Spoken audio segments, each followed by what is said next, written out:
I'm Mike Ning. That's a tune that I wrote for my parents. It's called Blues for Y.P. Ning and his wife. I was born in July the 11th, 1940. That makes me, at this time, 75 years old. And was born in Shanghai, China.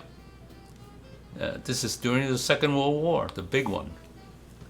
And we went through that Second World War, and by the grace of God, I don't know how, but we made it through that war, because the Japanese were bombing China before they occupied us, and then after they occupied us, the Allies were bombing us, so we were bombing left and right. So we left and went to Tientsin, and on a train, that, if you remember the movie Dr. Zhivago, people hanging out from the trains and everything. Well, we were on one of those trains, and I remember that because I was like 2 or 3 years old, and went to Tientsin when my youngest brother was born in Tientsin. Okay, and then after the war, we went back to Shanghai. Communism came in, and we fled, literally fled. We went on cruise ships, freighters, and went to Hong Kong. Okay, my dad had worked for this company, import-export company in Shanghai for many years, and they transferred him to Bangkok, Thailand. So we ended up in Thailand in the early 50s, where they decided they were going to have to send 4 sons and a daughter somewhere for an education in English, because we had lost our Chinese, and so we started the crash course in English, went to mission school, and through this mission school and through the church, we found Christianity in Thailand, and through this church, and we went to school in the U.S., and I came to this country at the age of 16. I was not 16 yet, but I landed in Hawaii, and in 1956. Okay. Now, while I was in Thailand, I had seen these American movies, these musicals, American musicals. I love those musicals, and I saw Oscar Levant playing the fire dance. I said, "Mom, I want to learn to play the piano." So they got hold of the piano and got me piano lessons. And I said, well, after 1 year, I hated the practice and I quit. This is at age 11. I quit. When I came to this country, I got onto the piano, and all these melodies that I saw from the musicals came out, and I started figuring things out, finding the melodies, finding the chords that go with them. I did not know they were chords. I did not know they had names. But so I kind of essentially taught myself how to play the piano.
Around 19 1960, a bass player and a drummer came around and found me in Albuquerque. And that was the start of my professional life as a musician. Learning to play jazz. And by learning, I mean on-the-job learning. Okay, I was backing up vocalists. I knew a lot of these melodies, but I had to learn to transpose because these singers all sing with different ranges and everything. And so I had on-the-job training for 1 year. I did that, nothing but playing music, but I was also going to school. I was studying art. I was transferring from engineering to art because my dad wanted the four sons to become engineers. None of us became engineers, okay? And my oldest brother, who's Jimmy, he's 4 years older than me. When he transferred from engineering to art, they disowned him. They said, what are you going to do with art? Well, he ended up being the Albuquerque Public Schools art director. And I've kind of followed suit with him because we doodled, we did from the comic books and whatnot, learn how to draw. I didn't get my first professional art instruction until college because I transferred to art too from engineering. From a flunking student, I was the most improved student, and I got an award for it. I got a scholarship for that at UNM, University of New Mexico. Okay, and at the same time, Hallmark Cards came around and recruited and said, if you want to work for us, send you your portfolio.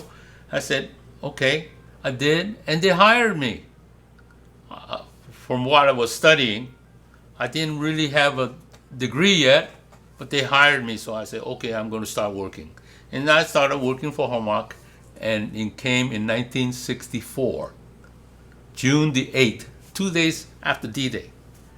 I came in 1964 to start with Hallmark, but also brought in my music, the music that I had learned in 1960 to play with this bass player and this drummer who was traveling on the road, who took me in and taught me all the ropes of playing.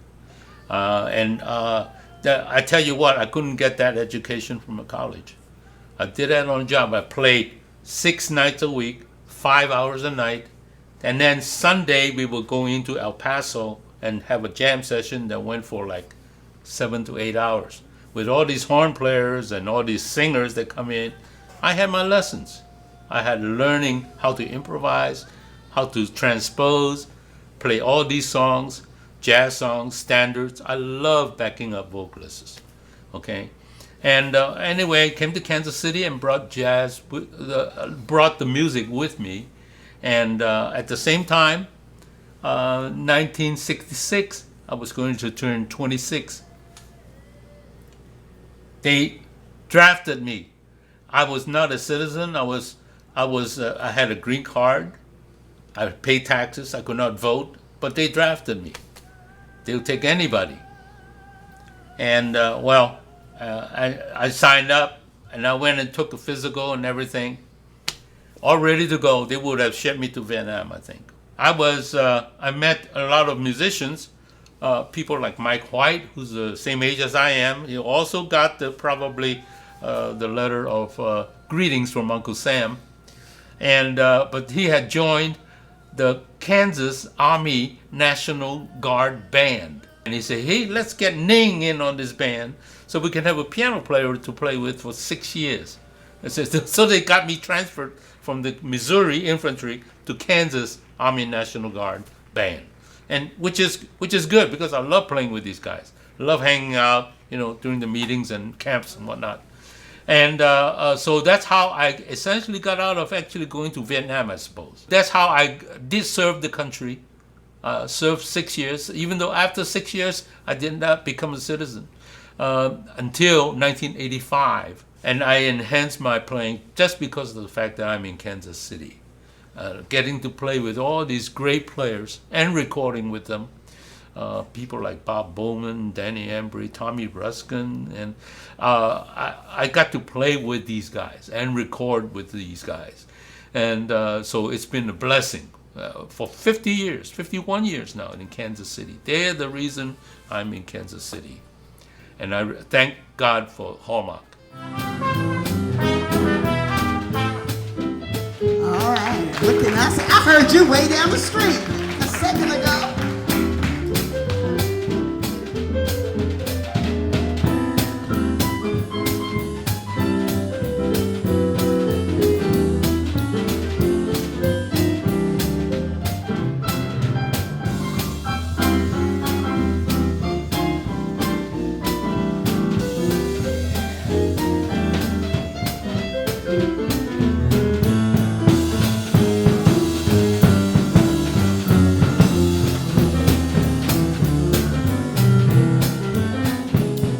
Ning.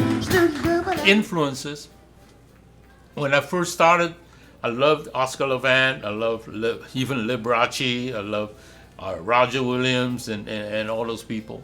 And I listened to Andre Previn, Oscar Peterson, Dave Brubeck. But then in around 1962, I was in New York, walking the streets with my portfolio, maybe looking for a art job in the summer. This is before Hallmark, okay, early 60s. And fall into a record store, found this record, Portrait on Jazz by Bill Levant, $2. I took it home, listened to it, changed my life completely. And I'll tell you, there's a lot of other musicians, well-known and local people, who are influenced by that album alone and by that man, Bill Evans. He is my main influence right now. And I still am. I'm learning his material. I'm playing his stuff. And I've done tributes. I've done recordings in his honor. And so that is my main influence. But I do still love backing up people, vocalists especially. Was married to one. And now I'm working with another wonderful vocalist, Sherry Brubeck. I know these songs, the American Songbook, okay? But I also know how to transpose. And with all these singers and their different ranges, I have to know how to transpose these familiar songs in their key. And that's essentially about it.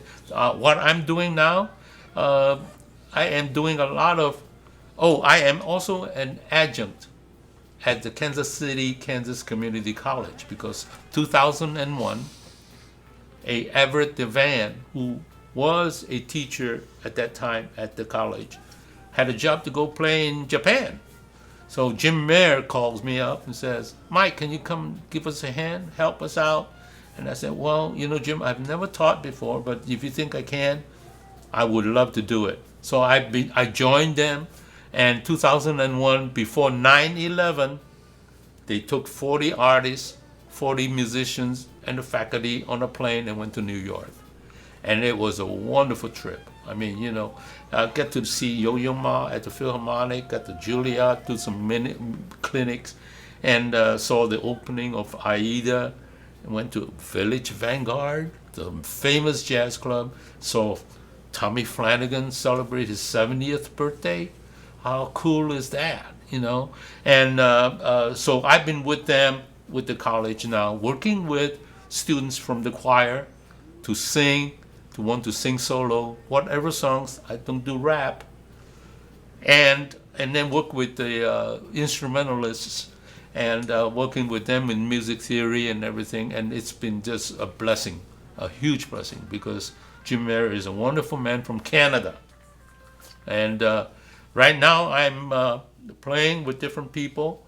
I wrote an article on the Jazz Ambassador magazine featuring me from China and a drummer that I work with, Victor Permuta from Poland. Where do these two legal aliens meet in the Middle West playing jazz?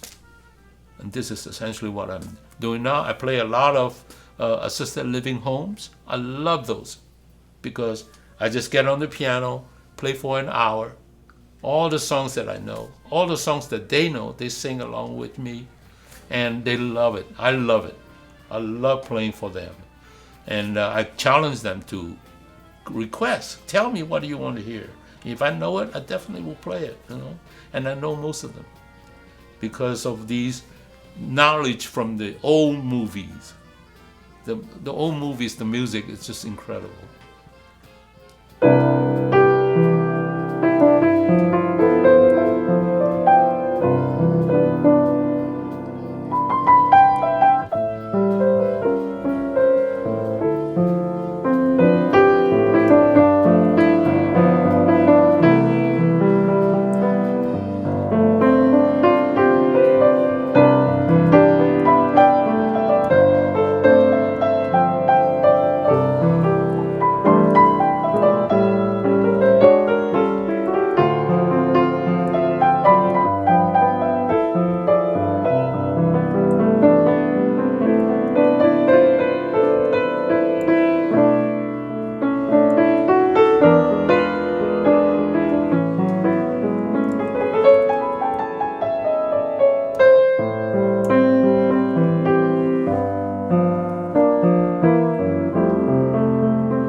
So I have two sons, and I have two sons and a daughter, and they've given the one son Billy and Cammie has given me two granddaughters, and finally at 75 a grandson, and my daughter Christina also gave me a granddaughter. Those are the joys in my life. More like to be remembered as I know with all these artwork that I've done for Hallmark. Even all these years. You're talking about, what, 34 and a half years I worked for them, working with calligraphy, with pen and ink. Now I'm graduated from my knowledge on the letter forms into wire, doing utility wire, making wire names, and everything. And I think this is where it gets me out a lot of trouble. Just sitting down watching TV and using my pair of pliers. That's my to be remembered as an artist, both music and art, and as a person who likes to talk with people, who likes to find out where they come from, and also tell them where I come from, and to help each other as we go through life on this earth.